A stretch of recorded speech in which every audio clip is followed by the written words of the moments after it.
शिवसेना प्रमुख बाळासाहेब ठाकरे यांची 80% समाजकारण 20% राजकारण ही जनसेवेची आज्ञा आणि पंतप्रधान नरेंद्र मोदी यांची आधुनिक विकास प्रणाली प्रभागात रुजवण्यासाठी प्रथम महिला विरोधी पक्षनेत्या सरोज रोहिदास पाटील यांनी प्रभाग क्रमांक 101 मधून शिवसेना भाजप युतीतर्फे महानगरपालिका निवडणुकीसाठी उमेदवारी अर्ज दाखल केला। मी आज शिवसेना भाजप युतीच्या पक्षाच्या वतीने प्रभाग क्रमांक 101 याचं प्रतिनिधित्व करण्यासाठी प्रभाग क्रमांक 101 या वॉर्डातून उमेदवारी अर्ज दाखल केलेला आहे। आता जसं पाहायला गेलं तर अत्याधुनिक शहर हवं आहे सर्वांना, तर त्यानुसार मी प्रभागातील नागरिकांच्या म्हणजे त्यांच्या संमतीने जसं प्रभागाचा विकास त्यांना हवा आहे त्यांच्या मानसिकतेप्रमाणे मी त्या प्रभागाचा विकास करणार आहे।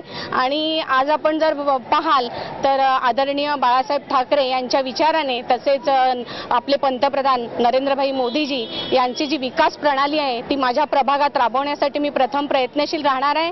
त्याचप्रमाणे आमचे पक्षप्रमुख उद्धवजी ठाकरे ज्यांनी सांगितलेले आहे की समाजकारणच करणे आवश्यक आहे आणि त्यानुसार आम्ही प्रथमतः समाजकारणाला महत्त्व देणार आहे। या प्रसंगी शिवसेना उपशहर प्रमुख रोहिदास पाटील तसेच प्रभागातील बहुतांश महिला वर्ग आणि शिवसैनिकांनी मोठ्या प्रमाणात उपस्थिती दर्शवली। कॅमेरा पर्सन साई पवार सोबत सुदीप गोलप, पालिका प्रशासन बेलापूर वॉर्ड।